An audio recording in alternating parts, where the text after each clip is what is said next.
Greetings, salutations, respect and love. I am Scott from the Fire Note online music magazine, and you, my dear friends, are in the Prog Corner, where today we're talking about a brand new album from the Swedish band Kaipa. Oh, I love these guys. This is the kind of band that made me want to start this channel 4 months ago to talk about stuff like this. If you guys don't know Kaipa, I don't know how it's pronounced. They started in the 70s as Kaipa, led by Hans Lunden. They were a Swedish language prog band in the 70s, and they had this kick-ass teenage phenom by the name of Roine Stolt. All three of their 70s albums are fantastic. You had Kaipa in 1975, followed up by Inget Net Under Solen, and then in 1978 came solo, and then Roine Stolt left the band. They put out two really bad albums in the 80s, and then Kaipa was no more. Fast forward to 2002, Hans Luden and Roine Stolt get back together. They reform the band, but they bring in some new players with them.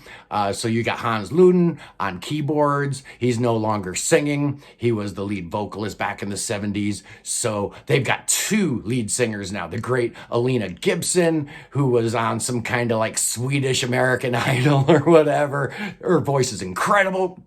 Then you've got Patrick Lundstrom from the great Swedish band Ritual. So there's male and female vocals. They don't do a lot of sharing. There's not a lot of trade-off in the vocals. It's usually one or the other singing, but they're both great. Yeah, you had... My dog just did it again, knocking that tripod. You are a good girl, Roxy. Yeah, so they came back. They had Roine Stolt for the first three albums. Notes from the Past in 2002, Keyholder in 2003, and Mind Revolutions in 2005. That lineup was rounded out by the great Jonas Reingold on bass, and then you had Morgan Agren on drums. Now, Roine Stolt lasted three albums. Angling Feelings from 2007, he was replaced by the great Per Nilsson. That wasn't the only change. They started adding like whistles and pipes and, you know, Titanic sounding type of stuff.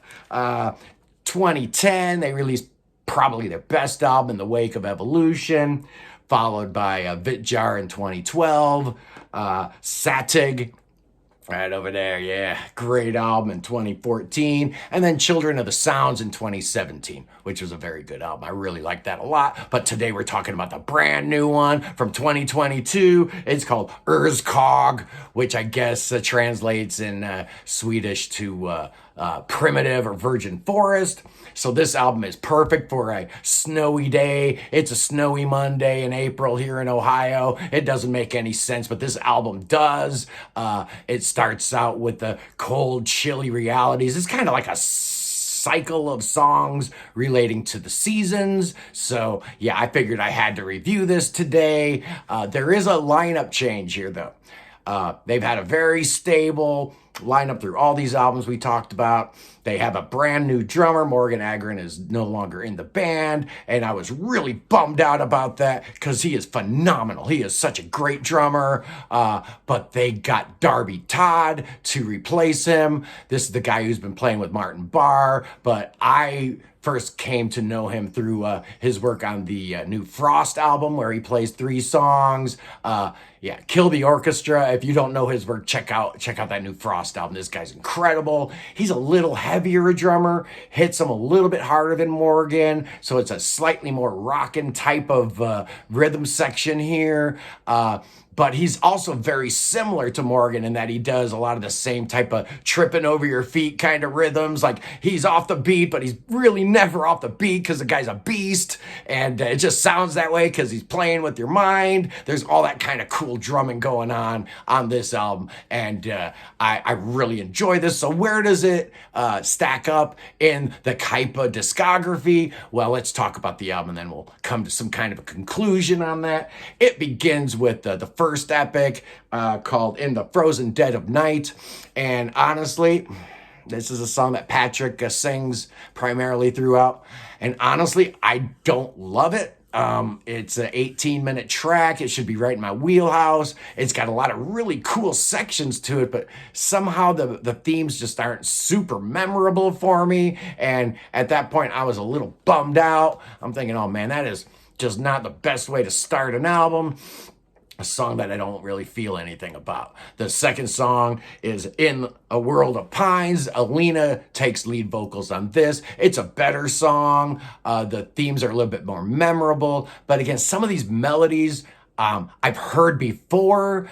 This song, the main riff kind of makes me think of some tracks on In the Wake of Evolution. But it's still a good song. But after those first two longer tracks, the album gets much, much better. Starting with the third track, which is the title track. It's sung in Swedish, which is something Kaipa hardly ever does anymore since the 70s. They've been an English-speaking band, but this song in Swedish is awesome. It actually starts in a minor key, which is kind of rare for Kaipa because their music is so fresh and uplifting and major key and happy sounding. And then you get this Urskog, and it's really kind of dark and evil, and then he's singing in Swedish, so you don't know what he's saying. It's really great. The next song is Wilderness Excursion, and this is a terrific track. It's an instrumental. It goes a lot of different places. It's kind of jazz fusion-y. It's kind of awesome. The penultimate track,